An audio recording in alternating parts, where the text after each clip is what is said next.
Hi, my name is Victoria Rounds. I'm a student at Concord with respiratory therapy program. This is my disease report and presentation for class RT 2620 on the subject of BPD, which is bronchopulmonary dysplasia.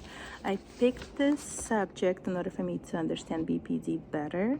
Honestly, as a respiratory therapy student, going through my neonatal and peds rotation at OHSU, I was amazed that with the current advanced medical practices, we are attempting resuscitation of neonates born as early as 22 weeks of gestational age, but now we are seeing BPD as a common diagnosis as a result of mechanical ventilation and exposure to high levels of oxygen. So my mind was just wondering, what is it that has been done to address the high risks of polytrauma and atelectasis trauma. So yes, the BPD. My understanding is that it has a multifactorial nature, and the definition as being currently developing. It hasn't been really straightforward in many years. So in one of my slides, I was able to find a table that reflects the progression of the BPD development. I also realized that now we have roughly 10,000 to 15,000 of prematurely born babies that are affected by BPD yearly. The statistics hasn't always been this way. My understanding is that it has improved drastically with implementation of novel BPD bundle that addresses BPD development on a multidisciplinary level. And that has changed the definition of BPD. So now we have a definition of old BPD versus new BPD. So old BPD is, I do have a slide for it. I apologize. I'm making this recording because my PowerPoint has refused to cooperate today. But old BPD is more of a traditional idea of BPD before a lot of implementations have been made to prevent IRDS, because IRDS and BPD are connected, because BPD are frequently viewed as a complication of IRDS. So in order for us to understand BPD better, we do need to understand IRDS and how it develops.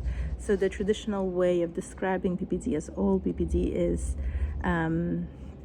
just based on that structural damage, and it can be divided in 4 stages. And the first stage takes place from the 1st to the 3rd day of life, and it does look like RDS, primarily due to insufficient lung surfactant, leading to widespread lung issues in regards to atelectasis. The second stage occurs from the 4th to 10th day of life, and it does involve the lung destruction resembling emphysematous changes in the lung when we have that hyaline membrane and merging of alveoli together. Stage 3, 10th to 20th day of life, show progressive repair with persistent problems. And in the 4th stage, we have that chronic lung damage, that pulmonary fibrosis that does lead to also pulmonary hypertension and complications associated with that. Recognizing all of these stages can aid the BPD diagnosis. However, recently now with this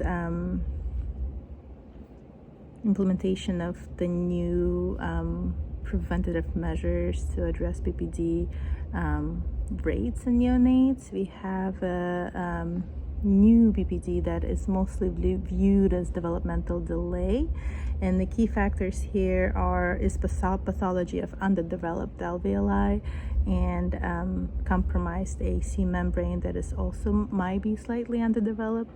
And then, of course, increased interstitial fibrosis and abnormality of pulmonary vasculature.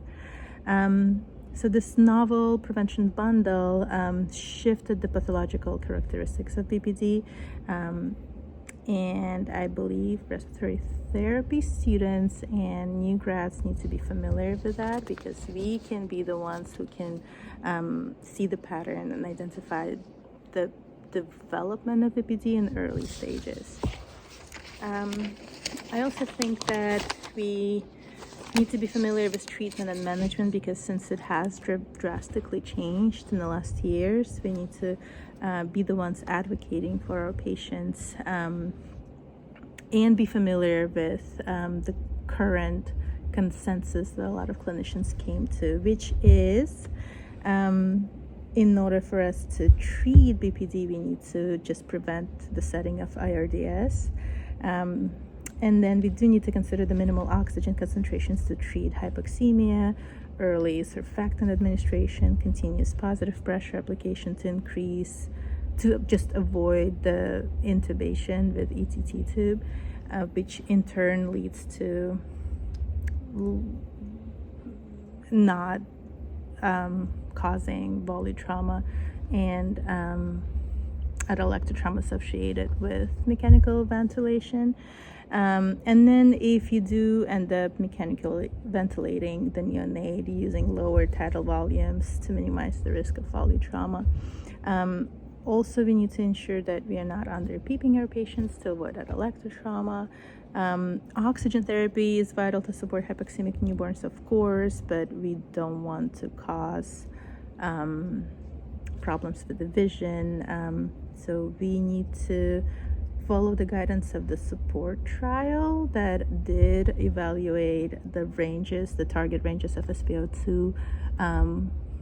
So they compared the SpO2 target range of 85 to 88 versus 90 to 95, and realized that yes, even if we use lower FiO2 ranges or SpO2 ranges for 88 to 89, we do decrease the risk of visionary changes, but the mortality increases. So 90-95 is kind of the optimal level of the target for SpO2 here, and that's what we need to keep in mind when we are managing PPD symptoms. So another thing to keep in mind is that in order for us to manage BPD, we need to use preventive measures of administration caffeine. Just be familiar with the fact that caffeine can be used as a good measure to improve pulmonary characteristics like lung compliance. Actually, that's really interesting. And then it does reduce the total lung resistance, while also showing a lot of anti-inflammatory and diuretic effects. So there's a study that shows that there has been 36% decrease in BPD when you use the caffeine early in the treatment and management of BPD. Then we also need to be familiar with the intramuscular administration of vitamin A can promote growth and differentiation of respiratory epithelial cells. So that in turn decreases the incidences of BPD. Diuretics are used to temporarily improve pulmonary mechanics by reducing pulmonary edema. Then, of course, when we talk about multidisciplinary attempt to prevent BPD, we're talking about antenatal steroids. So this is when we have a mom